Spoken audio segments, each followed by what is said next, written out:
सबको एक साथ जय भीम। कोऑर्डिनेटर, राज्यसभा सांसद रामजी गौतम साहब, मंच पर बैठे हुए बहुजन समाज पार्टी के प्रदेश के महासचिव भाई संजय मंडल जी, मंच पर बैठे हुए इस विधानसभा के लाल होनहार लाल और बहुजन समाज पार्टी के महासचिव भाई उदय प्रताप पटेल जी, इस सभा की अध्यक्षता कर रहे हैं उपेंद्र जी, यहां इस जिला के कप्तान पवन कुमार जी, हम रखेंगे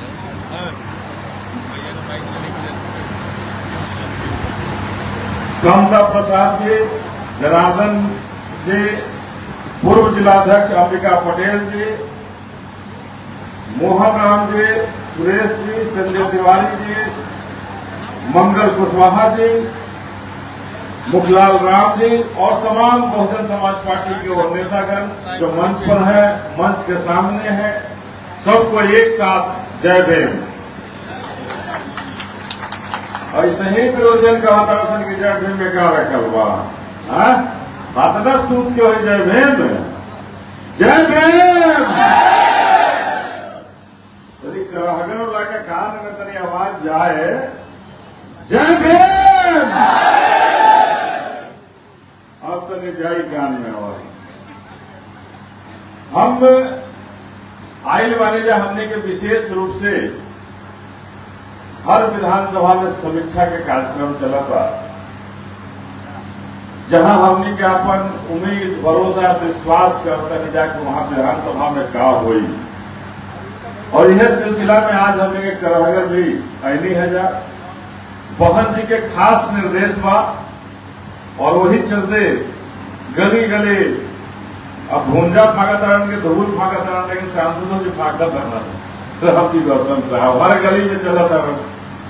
तो बिहार में तो धूले को मिले क्या मिले हमने, तो ये धूल फाक रहे हैं इस तलाश में कि बाबा साहब के सपनों को पूरा किया जाए। धूल फाक रहे हैं इस तलाश में कि माननीय काशीराम साहब को मिशन को पूरा करने की ललक है कि माननीय काशीराम साहब का मिशन पूरा हो। आज अगर माननीय काशीराम साहब नहीं होते तो हमें लगता है कि बहुजन समाज पार्टी भी नहीं होता, और हमें लगता है कि हम सभी कहीं न कहीं किसी गली में किसी मोहल्ले में दबाए हुए थे, जैसे पहले दबाए हुए थे आज भी हम लोग दबाए हुए रहते। अगर बाबा साहब नहीं रहते, अगर बाबा साहब नहीं आए होते, छत्रपति साहू जी महाराज नहीं रहते, तो हम सभी कहीं न कहीं अज्ञातवास कराते और यहां राज किसका रहता ये कहने की जरूरत नहीं। हमें कुर्सियां कहां से मिली, हमें बाजार चलने की आदेश अनुमति कहां से मिला। हम आज नौकरी में हैं, हमारे घर में कोई बेटा कोई भाई नौकरी में बा, कोई बेटी नौकरी में बा, तो केकर देन बा, ये सब समझे के जरूरत। क्या जो नौकरी जो मिलल बा ये कोई मोदी का देन नहीं है कि मोदी के देना कि नेहरू के देना। ये नौकरी एक आदमी दिया है और वो बाबा साहब दिए हैं, वो आज हमारे बीच में नहीं है, लेकिन ये नौकरी कोई दिया है तो देश में मात्र एक ही शख्स है, एक ही भगवान है जो हमारे बाबा साहब हैं, जिन्होंने हमें नौकरी ही नहीं हमें कुर्सी भी दी। आज हम भूल जाते हैं उन मंदिरों के चौखट पर जाकर कि उस मंदिर का भी दरवाजा हमारे लिए बंद था। अगर उस दरवाजा को भी किसी ने तोड़ने का काम किया तो बाबा साहब ने हम सबों के लिए तोड़ने का काम। आज बाबा साहब ने कहा कि शिक्षा ही वो शेरनी का दूध है, जो पिएगा वो दहाड़ेगा। हमारे पूर्वजों के लिए तो स्कूल बंद करके रखा था इन्होंने, बंद रहे नो, लेकिन उसका भी ताला अगर किसी ने तोड़ा तो वो शख्स था बाबा साहब जिन्होंने खुद बाहर रख करके हम सबों के लिए ताला तोड़ा। अगर वो चाहते कि हम तो बैरिस्टर बन गए, क्या जरूरत है हमें लोगों को देखने की? क्या जरूरत है गली मोहल्ले में झांकने के लिए, देखने के लिए, अपने समाज को जगाने के लिए? हम बैरिस्टर बन गए, चले इंग्लैंड में रह रहे, अब तो हमारा जरूरत नहीं है। अगर उनकी वो सोच होती तो क्या हम सभी आज इस स्वर्ग में बैठे होते? क्या हमारे लिए स्वर्ग का ये दरवाजा खुलता? हम उस समय भी शूद्र थे, और आज भी अगर नेहरू और मोदी की सरकार बनती तो हमें शूद्र वाली जीवन में जकड़ के रखते, कभी हमें बाहर नहीं आने देते।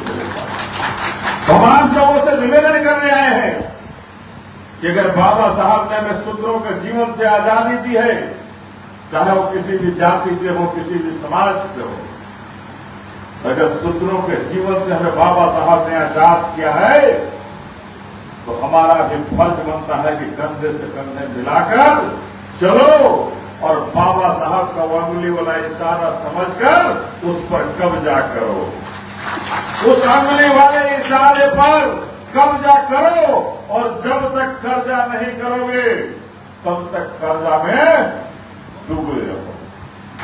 जब तक कब्जा नहीं करोगे तब तक कर्जा में डूबे रहोगे, तुम्हें क्या मिलेगा? ये डबल इंजन की सरकार, हमारे चाचा वाली जो सरकार वहां, मोदी जी कहा था कि 5 किलो अनाज दे दिया हो। ये ना मिला था 5 किलो अनाज, तो 5 किलो मिला था, कई आदमी को 5 किलो मिला था?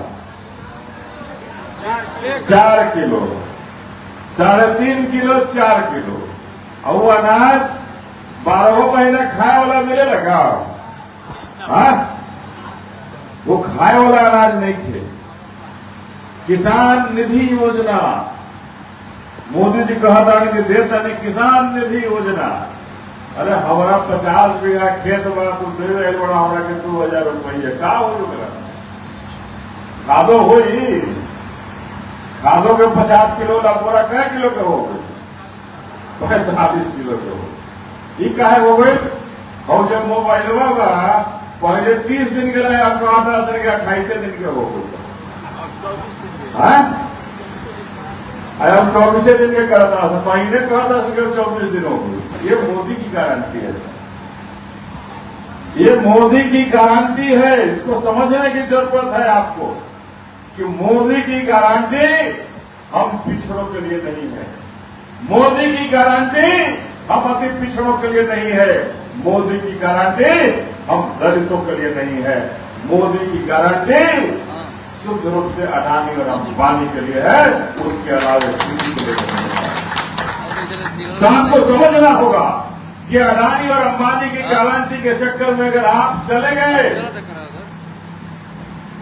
तो अभी तो कह रहा है लोकसभा में सीना ताक कर कह रहा है कि जय भीम के नारों में क्या रखा है। कौन कह रहा है आप जानते हैं? जरा दर्जनो वह तभी पार क्या होता है कि जय भीम के नारा में क्या रखा? अरे हम बताना चाहते हैं कि जय भीम के नारे में हमारा भगवान है, और उस भगवान को छेड़छाड़ करोगे तो तुम्हें इस भारत में रहने का जगह नहीं मिलेगा।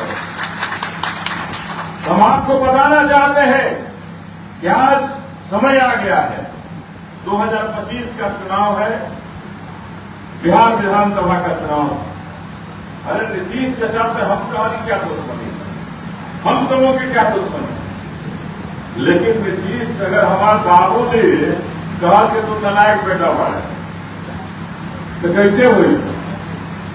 आज अगर हमारे बाबूजी से कहा कि ना अब तोहनी की जरूरतें नहीं है, अब हमारा जो है तो फलने रहिए ना चिलने रहिए, तो अपन हिस्सा खाते लड़वा कि ना लड़वा?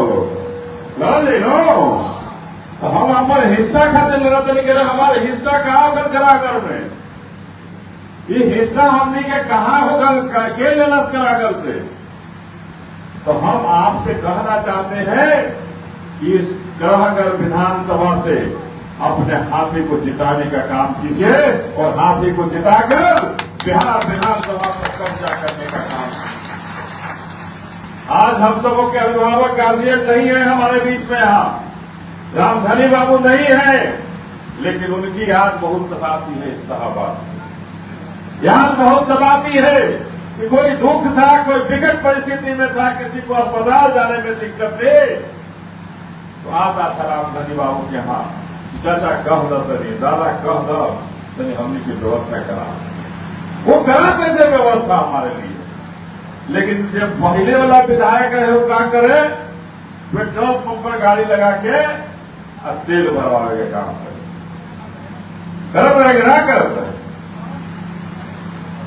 यहाँ कोटा वाला सबके बुला बुला के कहे कि तहसीली दल हो, तो जब भ्रष्टाचार से लड़ना है तो कोई भ्रष्टाचारी लड़ सकता है क्या? भ्रष्टाचार तो भ्रष्टाचारी था, भ्रष्टाचारी कभी भ्रष्टाचार से लड़ नहीं सकता है। और अभी वाले विधायक के पास तो भाई हमारी जाने की क्षमता ही नहीं, हमारी औकात नहीं है उस विधायक के पास जाने का, हम नहीं जा पाते हैं उस विधायक के पास। तो हम आप सबों से गुजारिश करना चाहते हैं कि इस बार चढ़ जाइए अपने हाथी पर, और उस हाथी पर चढ़कर हाथी का प्रत्याशी जो हो उसको जिताकर बिहार विधानसभा भेजकर ग्रहगढ़ पे अपने बहुजन समाज पार्टी का खाता खोल दीजिए और बहन मायावती की झोली में डाल दीजिए इस ग्रहगढ़ को। तभी हम बहुजनों का कल्याण होगा, तभी हम पिछड़ों दलितों का कल्याण होगा। आज सारी योजनाएं अभी उदय जी बता रहे थे कि हम विधायक बनेंगे तो क्या करेंगे। पूरा भरोसा रखिए, विश्वास रखिए कि बहन जी का कोई भी सिपाही कच्चा नहीं होगा, और बहन जी का सिपाही वही होगा जो हम बहुजनों की बात करेगा और हम बहुजनों के लिए मिट मरने का कसम खाता है, संकल्प लेता है, वही बहन जी का सिपाही होगा। हम आप सबों से निवेदन करने आए हैं कि इस ग्रहगढ़ विधानसभा में इस संगठन में अपनी ताकत लगा दीजिए और बूथ स्तर पर हर बूथ पर पदाधिकारी बनाइए। विधानसभा में इस विधानसभा को जीतने के लिए हर नीति तैयार हो रही है, नीति तैयार है, बस आपको ठोक बजाकर खड़ा होने की जरूरत है और किसी भी झांसे में रहने की जरूरत नहीं है। आप अपनी ताकत बहुजन समाज पार्टी के साथ लगाकर, अपने हाथी के साथ लगाकर, बहन मायावती के साथ लगाकर बाबा साहब के सपनों को